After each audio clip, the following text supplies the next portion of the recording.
saudara pendengar yang kami kasihi dimanapun Anda berada. Anda kembali bersama kami pada acara Telaga, Tegur Sapa Gembala Keluarga.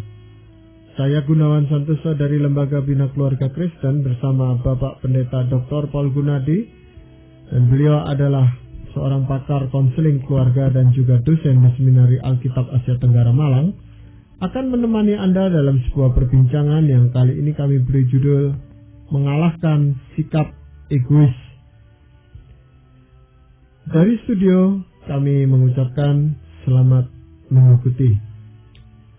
Bapak, banyak orang itu menuduh orang lain, jarang itu menuduh dirinya sendiri. Dia katakan orang itu egois, menangnya sendiri saja, maunya sendiri saja. Tapi sebenarnya apa sih sikap egois itu? Sampai sebatas mana gitu loh Pak? Kata egois berasal dari kata ego. Ego itu adalah aku dalam bahasa Yunani. Jadi orang yang disebut egois, orang yang memang mementingkan dirinya, mementingkan akunya. Nah, saya menyadari bahwa ada kalanya kita memang harus memikirkan diri kita sendiri. Ada kalanya kita dipanggil Tuhan misalnya untuk menegakkan kebenaran. Nah, kita harus melakukan itu meskipun orang lain berkata, ya kamu kok menegakkan kebenaran menurut pandanganmu. Tapi kalau kita tahu ini jelas dari Tuhan, ya kita terpaksa harus melakukannya. Meskipun orang mengatakan kita egois. Atau yang saya juga harus akui, kita ini bisa dilihat egois adalah waktu kita mementingkan kebutuhan mendasar kita. Makan, minum. Nah, kita memang harus bekerja untuk mencukupi kebutuhan kita itu. Jarang sekali di antara kita ada yang bisa berkata, saya bekerja, kemudian semuanya saya berikan kepada orang lain dan saya nggak usah makan atau minum lagi. Jadi, dalam hal-hal tertentu, memang kita akan dapat disebut egois, meskipun bukan egois yang saya maksud.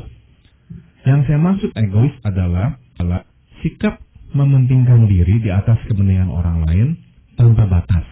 Artinya, tidak mengenal kondisi. Tidak mengenal kondisi dalam situasi seperti apakah, tidak mengenal kondisi dalam pengertian dengan siapakah kita bersama. Pokoknya, kita yang harus mendapatkan prioritas utama. Gitulah kira-kira yang saya maksud dengan sikap egois di sini. Ya, kadang-kadang di dalam pergaulan itu ada orang yang minta diperhatikan atau yang kemauannya harus dituruti, tetapi dia tidak mau mengerti kebutuhan orang lain. Apakah dalam hal itu juga bisa disebutkan egois? Gitu? Kalau itu menjadi pola caranya berelasi dengan orang-orang. Kalau itu muncul secara insidental, saya kira bukan. Jadi yang muncul secara konstan dengan orang-orang di sekelilingnya. Nah, orang ini memang sukar sekali mengesampingkan dirinya. Karena apa? Dia melihat dirinya terlalu penting untuk dikesampingkan. Jadi, dia akan berkata secara tidak sadar, saya nggak harus dikesampingkan. Yang harus dikesampingkan ya engkau atau mereka, bukannya saya. Kenapa? Sebab ujung-ujungnya dia beranggapan diri saya terlalu penting, terlalu berharga untuk saya kesampingkan. Atau kalau kita mau langsung terapkan pada orang lain, orang ini sesungguhnya berkata bahwa orang lain itu tidak sepenting saya. Orang lain itu tidak seberharga saya. Jadi mereka itu seharusnya lah berkorban demi saya. Begitu. Iya, tetapi dia sendiri tidak mau berkorban untuk orang lain ini, biasanya. Betul. Kalaupun dia berkorban, Pak Gunawan, pengorbanan yang penuh perhitungan. Artinya, dia akan mendapatkan sesuatu yang lebih besar dengan pengorbanannya itu. Waktu dia berkorban demi seseorang itu. Misalkan, waktu dia mulai mencintai seseorang, dia mungkin akan berani berkorban, pergi, menjemput, dan sebagainya. Namun dia melakukan semua itu dengan perhitungan yang sangat jelas. Yaitu, dia harus mendapatkan gadis itu. Kalau dengan adanya keraguan dia mungkin nggak mendapatkannya, dia mungkin nggak akan melakukannya. Jadi semua dia soroti dari segi transaksi, dan transaksi yang menguntungkan dirinya. Kalau dia tahu nggak akan menguntungkan dirinya, dia akan lakukan. Iya, kalau yang kita baca kasus di dalam Injil itu Pak Paul, yang anak-anak Zebedeus itu minta yang satu di sebelah kanan Tuhan Yesus dan kiri Tuhan Yesus, itu bisa dikategorikan egois enggak Pak Paul? Saya kira pada saat itu kedua anak Zebedeus yang diwakili oleh ibunya belum tentu bersifat egois ya. Yang sudah jelas adalah dia itu hanya melihat bahwa Yesus dekat dengan kedua anaknya. Dan itu memang betul. Dari ke-12 murid, ada 3 murid yang dekat dengan Tuhan. 2 anak-anak Zebedeus dan 1 Petrus. Jadi ya si ibu ini mempunyai keyakinan kalau anaknya 2 ini begitu dekat dengan Tuhan, nanti dalam kedatangan Tuhan yang kedua kali ya, waktu memerintah itu, ya anak-anaknya ini akan berada di samping kiri dan di samping kanannya Tuhan. Dia sendiri tidak punya gambaran bahwa Yesus itu akan mati, adalah juru selamat yang harus menderita terlebih dahulu. Sebagai orang Yahudi, dia berpikir Yesus itu akan menjadi raja, menjadi Mesias langsung, tanpa harus menderita terlebih dahulu.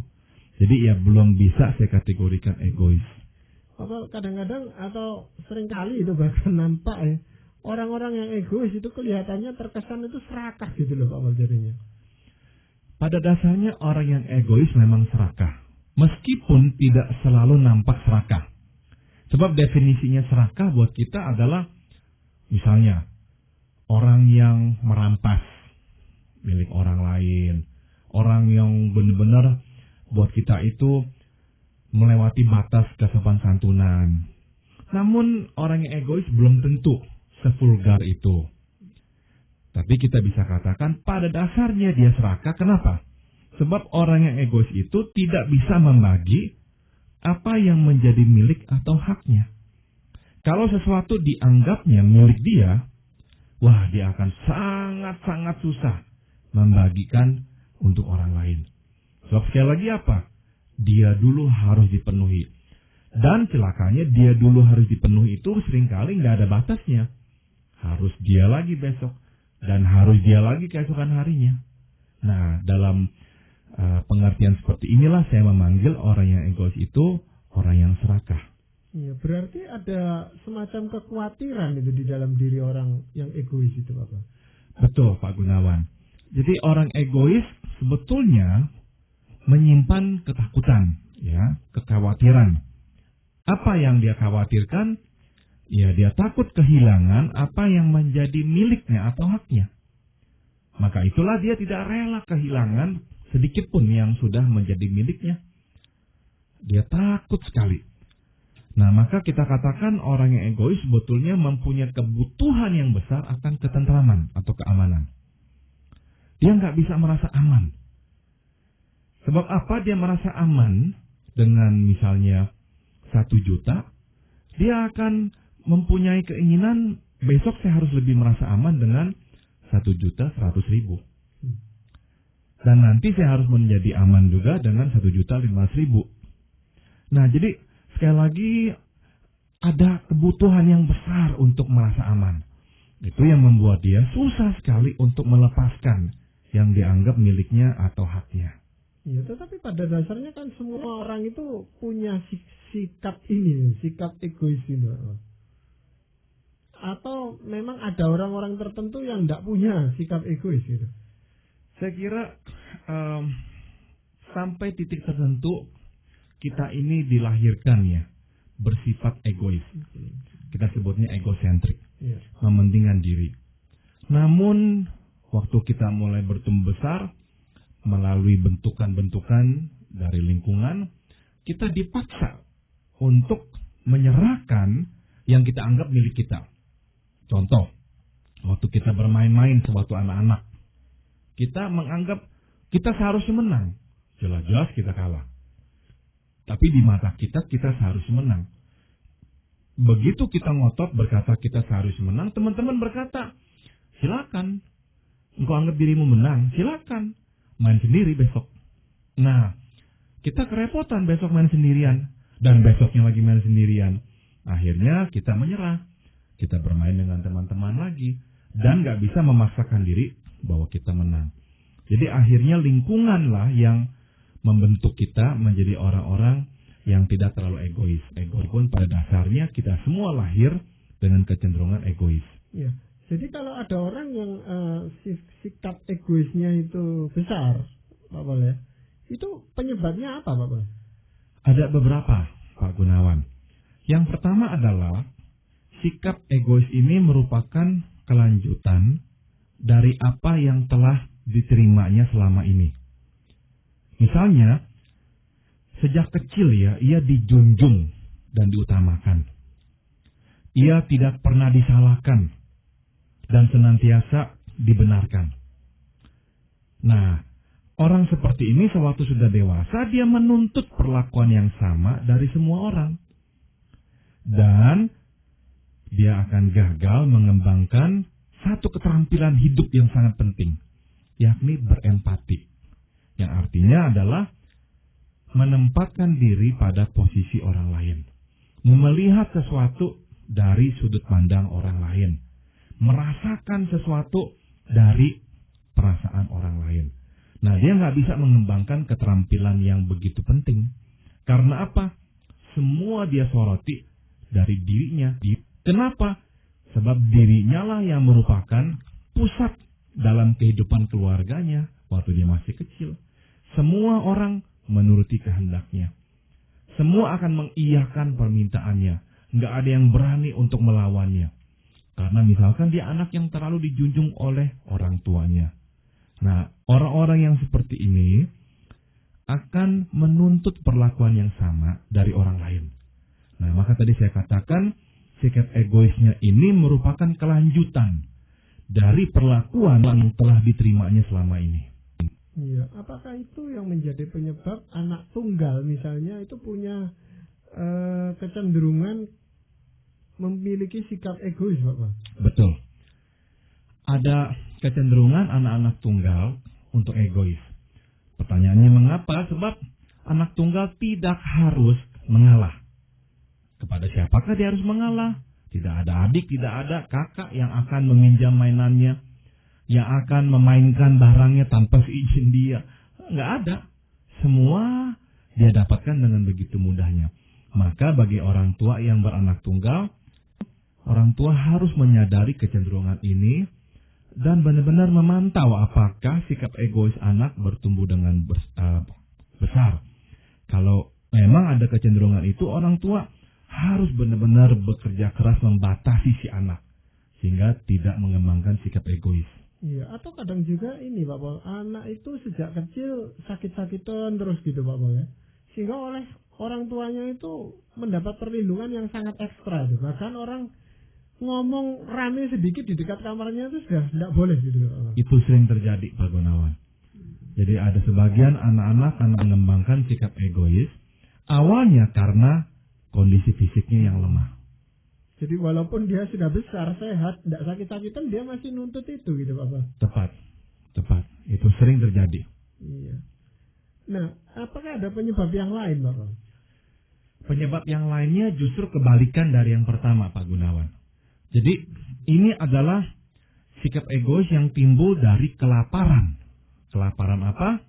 Kelaparan emosional, kelaparan finansial, atau kelaparan jasmania.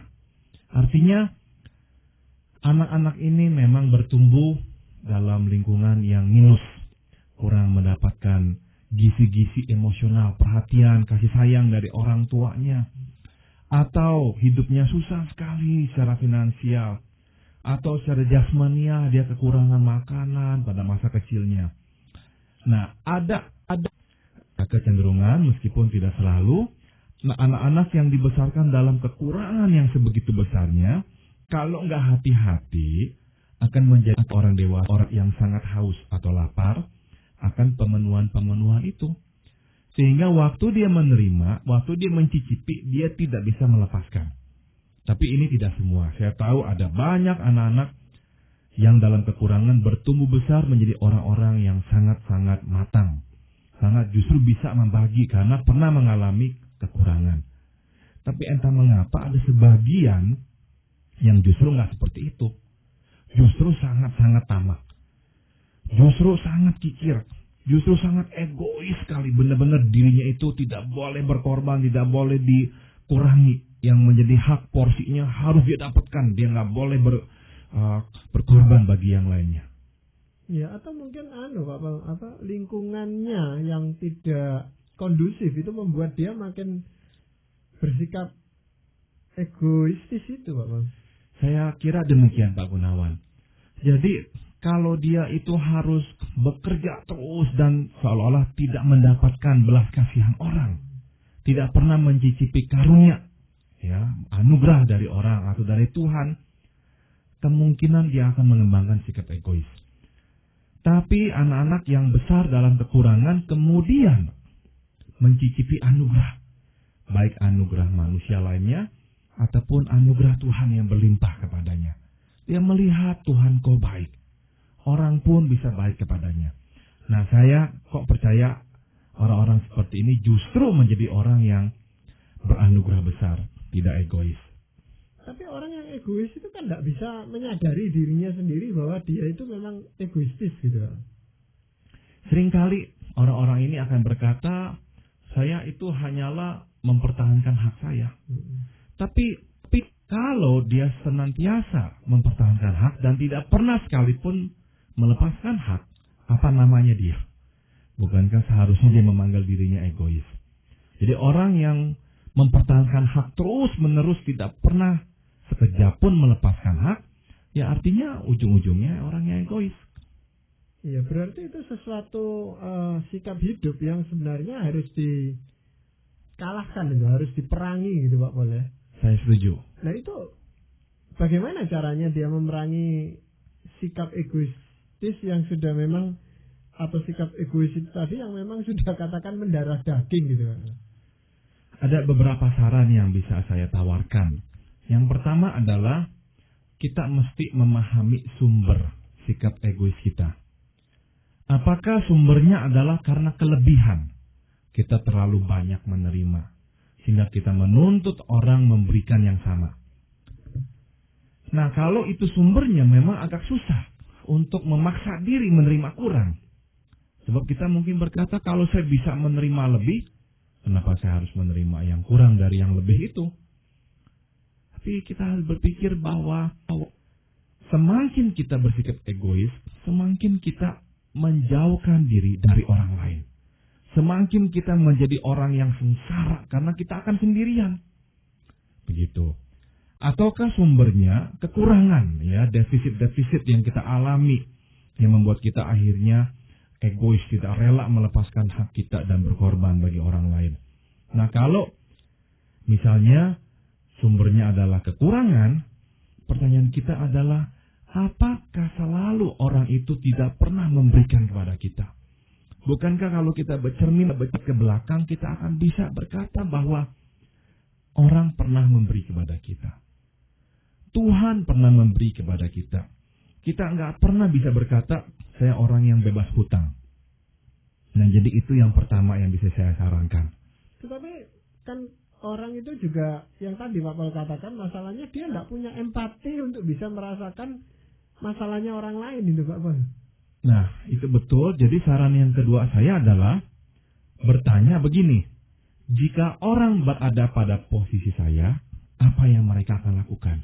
Nah, saya nggak berkata jika saya berada pada posisi orang, sebab orang yang egois akan berkata, kalau saya berada pada posisi orang, saya akan begini. Ya, dirinya lagi yang muncul. Jadi harus dibalik. Kalau orang lain, panutannya dia, yang dia hormati, berada dalam posisinya, apa yang dia akan lakukan? Ya, kalau Tuhan Yesus berada dalam posisi dia, apa yang Tuhan Yesus akan lakukan? Nah, seperti itu yang mesti dia juga tanyakan senantiasa. Nah, tujuan dari pertanyaan itu apa sebenarnya Pak Bos? Belajar untuk menempatkan diri pada posisi orang, melihat dari kacamata orang, merasakan dari perasaan orang. Sebab itulah yang telah mati dalam hidupnya. Tapi kalau orang ini memang betul-betul egois dan sulit mengerti orang lain, ya dia akan berkata, kalau kamu pada tempatku, ya kamu akan melakukan hal yang sama seperti aku, gitu Pak. Nah, kalau bisa makanya dia langsung bertanya. Dia langsung bertanya kepada orang yang dekat dengan dia. Kalau engkau ada dalam posisiku, apa yang kau akan lakukan? Jadi dia belajar dari orang bagaimana bersikap. Dan dia harus mendengarkan atau menerima apa yang orang lain katakan itu, Pak, boleh? Betul. Jangan dia membenarkan diri kembali. Nanti tidak selesai. Betul. Iya. Lalu, apakah ada hal lain, Pak? Yang ketiga adalah berimanlah pada Tuhan yang memelihara hidup kita. Selalu saya mau tekankan bahwa masih ada Tuhan dalam hidup ini. Dan Tuhan yang memelihara kehidupan kita. Dia nggak meninggalkan kok. Jadi jangan takut kehilangan waktu kita melepaskan hak. Jangan takut rugi waktu kita berkorban. Ada Tuhan yang melihat. Ada Tuhan yang memberi berkat. Ada Tuhan yang mencatat perbuatan manusia. Begitu. Iya. Bagaimana dengan hal yang lain, misalnya dia merasakan khawatir tidak cukup dan sebagainya, itu bagaimana, Pak? Saran terakhir saya adalah ambillah secukupnya. Saya nggak berkata jangan ambil ya. Ambil yang menjadi milik kita. Ambil secukupnya, jangan berlebihan. Dan yang langkah kedua, bagilah meskipun sedikit. Jadi orang yang egois perlu belajar mengambil tapi secukupnya. Perlu belajar membagi meskipun sedikit. Itu awalnya. Iya. Dalam ini sebenarnya Tuhan sudah cukup banyak memberikan tuntunan atau pedoman, bahkan teladan sekaligus kepada kita, ya Pak Pol, ya. Ada satu ayat yang bisa saya bagikan dari Amsal 3:27. Janganlah menahan kebaikan daripada orang-orang yang berhak menerimanya, padahal engkau mampu melakukannya. Nah, ini ayat memang sulit dikerjakan oleh orang yang egois. Tapi Tuhan meminta kita jangan menahan kebaikan. Jangan menahan kebaikan, padahal kita mampu memberikan kebaikan itu. Nah, ini perintah Tuhan, jadi saya harap bisa kita ingat baik-baik. Jadi sebenarnya walaupun orang itu egois, tetapi masih ada unsur yang baik di dalam dirinya, gitu Pak Pol, yang bisa dibagikan kepada orang lain. Betul, betul. Meskipun dia menganggap sedikit lah apa, tetap dia masih bisa memberikan kebaikan. Iya, seringkali yang dipertanyakan adalah apa artinya nih pemberian yang sedikit itu, biar orang lain yang bisa memberi banyak. Padahal sebenarnya alasan utamanya dia khawatir kehilangan itu, gitu Pak Pol. Betul sekali. Iya, jadi saya percaya bahwa apa yang ini Pak Pol sampaikan, khususnya melalui ayat Amsal 3 tadi, itu akan lebih memotivasi kita semua yang tentunya punya sifat egois untuk mengalahkan sikap ini, karena bagaimanapun juga ini sesuatu yang tidak baik, dan saya percaya bahwa Roh Kudus itu akan menolong kita untuk bisa mengalahkan sikap ini. Ya. Terima kasih sekali Pak Pol. Dan saudara-saudara pendengar, demikianlah tadi Anda telah mengikuti perbincangan kami dengan Bapak Pendeta Dr. Paul Gunadi dalam acara Telaga Tegur Sapa Gembala Keluarga. Kami baru saja berbincang-bincang tentang mengalahkan sikap egois. Dan bagi Anda yang berminat untuk mengetahui lebih lanjut mengenai acara ini, kami persilakan Anda menghubungi kami lewat surat. Alamatkan surat Anda ke Lembaga Bina Keluarga Kristen atau LBKK, Jalan Cimanuk 58, Malang. Saran-saran, pertanyaan, serta tanggapan Anda sangat kami nantikan. Dan akhirnya dari studio kami ucapkan terima kasih atas perhatian Anda.